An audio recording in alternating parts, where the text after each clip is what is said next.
10 अगस्त 2023 की मुरली है। सद्गुरु वार की मुरली है। बाबा कह रहे, मीठे बच्चे, जब तुम बाबा की गोद में आते हो तो ये दुनिया ही खत्म हो जाती है।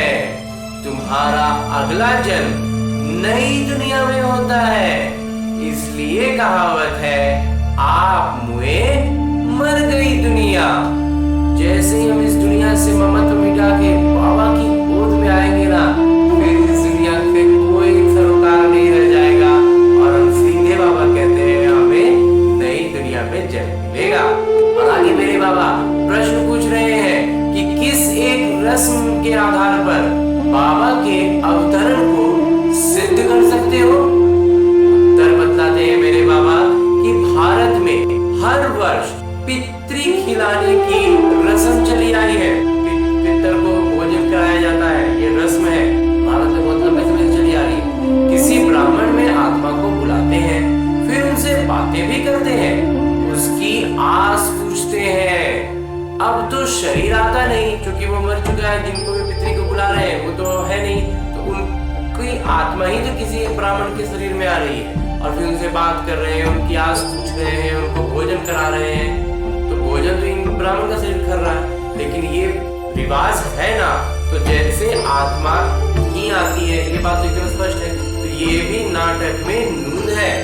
जैसे आत्मा प्रवेश कर सकती है, वैसे ही परमात्मा का भी अवतरण होता है। यही बिल्कुल सरल और सहज विधि है जिससे हम ये बात कह सकते हैं कि तुम बच्चे सिद्ध कर समझा सकते हो। गीत है मरना तेरी गली में। ओम शांति। धारणा है, माता पिता को अनुसरण कर आप समान बनाने की सेवा करनी है। सुदर्शन चक्रधारी बनना और बनाना है। बाबा के गले का हार बनने के लिए बुद्धि से बाबा को याद करना है। आवाज नहीं करनी है, किसी भी तरह का गीत संगीत धुन पकड़ने की जरूरत नहीं है। बाबा को अपने हर कार्य करते में बाबा की याद में रहना है, याद की धुन में रहना है। संगीत की धुन अलग होती है, हमें याद की धुन पकड़नी है। और आगे मेरे बाबा वरदान दे रहे हैं। वरदान देते हुए मेरे बाबा कहते हैं, देह अभिमान के त्याग द्वारा सदा स्वमान में स्थित रहने वाले सम्मानधारी भव।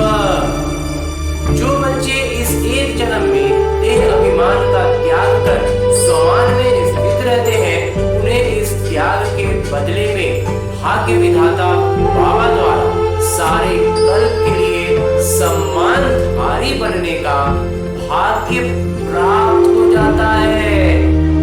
बहुत ज्यादा यहाँ पर बाबा बात कह रहे हैं, सारे कल्प के लिए सम्मानधारी बनने का भाग्य प्राप्त हो जाता है। बाकी जो भी प्रारंभ होता है ना, वो 21 जन्म का होता है, उसके बाद धीरे धीरे बहुत कम होता है। लेकिन इसमें बाबा कह रहे हैं ये सारा कल्प चलेगा। तो आधा कल्प प्रजा द्वारा सम्मान प्राप्त होता है, आधा कल्प भक्तों द्वारा सम्मान प्राप्त करते हो।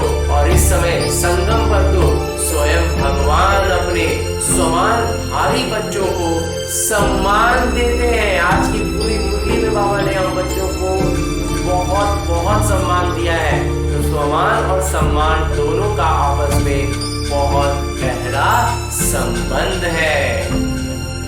और अंत में स्लोगन है, मुरली का उद्देश्य है कि हर कदम में बाबा की, ब्राह्मण परिवार की दुआएं लेते रहो तो सदा आगे बढ़ते रहेंगे। और आज की मुरली के बाद मेरे बाबा अव्यक्त इशारे दे रहे हैं कि शक्तिशाली ज्वाला स्वरूप की याद तब रहेगी जब याद का लिंक जो है, याद जो है वो निरंतर जुड़ा रहे। तभी हमें वो शक्तिशाली ज्वाला स्वरूप को हम अपनी स्मृति में ला पाएंगे और उसका अनुभव करेंगे और उसका प्रभाव दिखेगा। तो अगर बार बार छूटता रहेगा, याद जो है वो छूटता रहेगा, तो उसे जोड़ने में ही समय लग जाएगा, मेहनत भी लगेगा और शक्तिशाली के बजाय कमजोर हो जाते हैं। ऐसा अगर बार बार छूटेगा, बार बार जोड़ेंगे तो क्या होगा, वो हम फिर कमजोर वाले